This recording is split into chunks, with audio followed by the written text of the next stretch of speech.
Rejection has a way of leaving invisible wounds. Sometimes it comes through harsh words, sometimes through silence.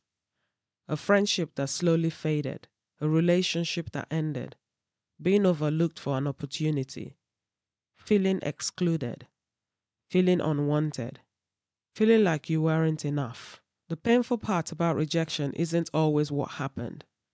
It's the story we begin to tell ourselves afterwards. Maybe I'm not lovable. Maybe I'll never be enough. Maybe if I were different, people would choose me. So we spend years trying to earn what we were never meant to earn: approval, acceptance, validation. We work harder, we perform better, we say yes when we want to say no. We become whoever people need us to be. All because we're hoping someone else's acceptance will finally heal what rejection broke. Sis, here's the truth that changed my life. People's acceptance can never heal a wound that only God's love can restore. If your identity is built on human approval, you will rise and fall with every opinion. But if your identity is rooted in God's acceptance, you become steady. Today, we're going to uncover 7 biblical truths that will help you stop chasing approval and start resting in the acceptance you already have through Christ. Because healing begins the moment you stop asking, "Who will choose me?" and start believing God already has. Let's begin. Do you struggle with shame, regret, or feeling like you're never enough? Do you wish there was a simple, faith-filled path to emotional healing and freedom? If so, you're in the right place. Hey sis, I'm Kingdom, a wife, a mom, and most importantly, one who is deeply loved by Jesus. I learned the secret of replacing shame with scripture-rooted identity. If you're ready to stop feeling ashamed of your past, feel worthy again, and live a more fulfilled life, then grab your drink, get comfortable, and let's dive in. Are you ready to continue your healing journey? Join the Unashamed At Last email community for encouragement, truth-filled reminders, and support as you learn to walk confidently in your God-given identity. Kingdom@unashamedatlast.com. You are seen, loved, and becoming unashamed at last. Why does rejection hurt so deeply? God created us for relationship. So when we're rejected, the pain is real. Jesus himself experienced rejection. He was misunderstood, abandoned, betrayed, mocked, crucified. Yet he never allowed rejection to redefine his identity. Why? Because he knew who his Father said he was. The deeper issue isn't rejection itself. It's when rejection becomes who you know, your identity.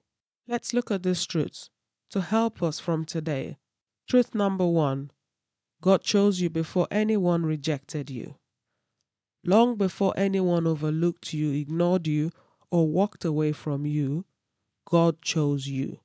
Ephesians chapter 1, verse 4 to 5. For he chose us in him before the creation of the world. In love he predestined us for adoption to sonship through Jesus Christ. Your acceptance didn't begin with people, it began with God. So I ask you today, whose rejection have you allowed to speak louder than God's choosing? Truth number 2. Your worth is not determined by other people's opinions. People's opinions change. And like I always say, if you have 100 people around you, that's 100 opinions about you. But God's truth doesn't. One day someone praises you, the next day they criticize you. If your identity depends on people, your peace will disappear whenever their opinions change. Psalm 139 verse 14 says, I will praise you because I am fearfully and wonderfully made. That's God's opinion about you, and that is settled. You don't have to spend your life trying to convince people of something God has already declared. Truth number 3. Jesus understands rejection. One of the greatest comforts in Scripture is knowing that Jesus understands our pain. Isaiah 53 verse 3 says, "He was despised and rejected by mankind, a man of sorrow and familiar with suffering." Jesus was familiar with suffering. Jesus was familiar with rejection. You are never alone in your rejection. He knows exactly what it feels like. And because he understands, he can comfort you. So I ask you, have you been carrying rejection alone instead of bringing it to Jesus? Truth number 4. Stop chasing approval you already have in Christ. Many women spend their lives trying to earn acceptance. So they work harder. They try to be perfect. But through Christ, acceptance has already been given. Romans chapter 5 verse 8 says, "But God demonstrates his love for us in this, that while we were still sinners, Christ died for us." God didn't wait for you to become worthy. He loved you first. And that's where your healing begins. It begins when you stop striving for what grace has already made available for you. Truth number 5. Forgive those who have rejected you. Forgiveness doesn't excuse what happened. It releases you from continuing to carry it. Unforgiveness keeps us emotionally connected to our wounds. Forgiveness places justice back into God's hands. Ephesians chapter 4 verse 31 to 32 says, "Be kind and compassionate to one another, forgiving each other, just as in Christ God forgave you." Forgiveness is part of healing, not because they deserve it, but because your heart deserves freedom. Truth number 6. Let God rewrite your story. Rejection often convinces us our story is over.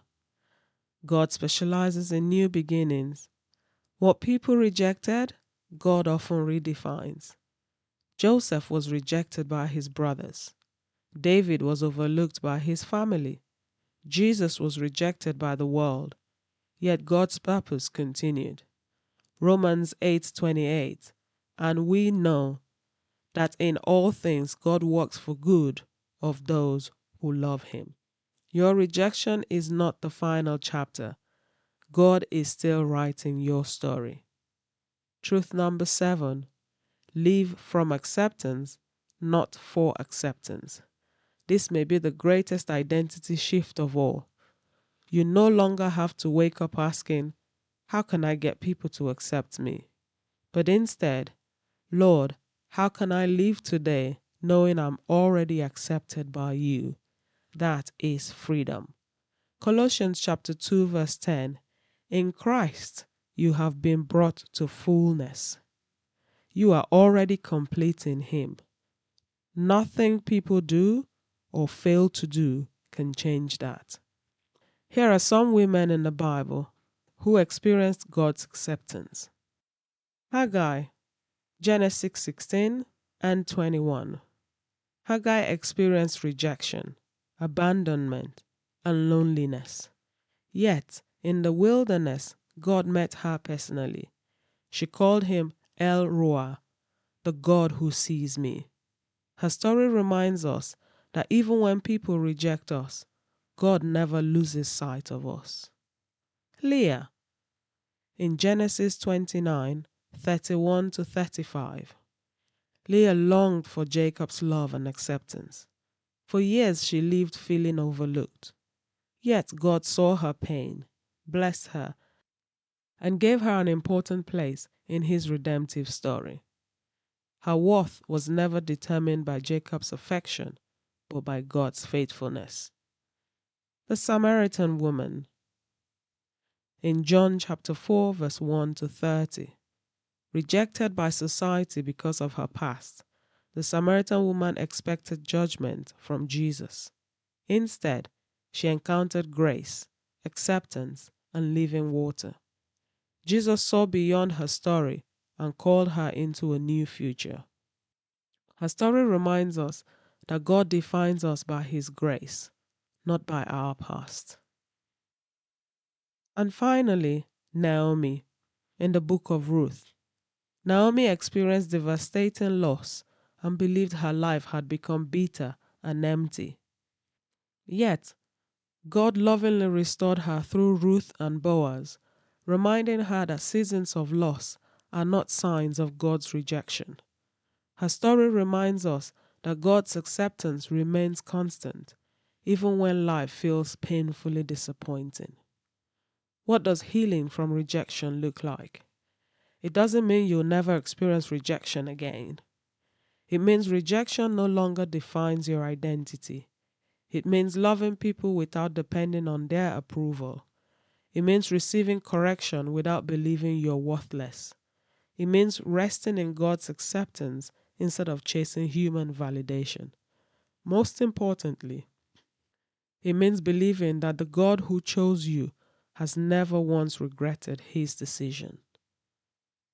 Here are some reflection questions for the week. Spend some quiet time with the Lord this week and reflect on these questions.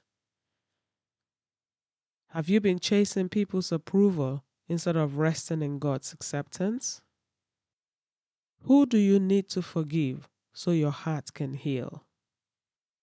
And which truth from today's episode do you need to believe this week? Let's pray. Father, thank you that before anyone accepted or rejected, you already chose my sister. Thank you that your love is not based on her performance but on your grace. Heal every wound of rejection that still affects her heart. Help her forgive those who hurt her and release the need for their approval. Teach her to build her identity on your truth instead of people's opinions. Remind her daily that she is fully accepted, deeply loved, and completely secure in Christ. Help her to live from that truth every single day in Jesus' name. Amen. Let's declare this together. God has chosen me. I am fully accepted in Christ.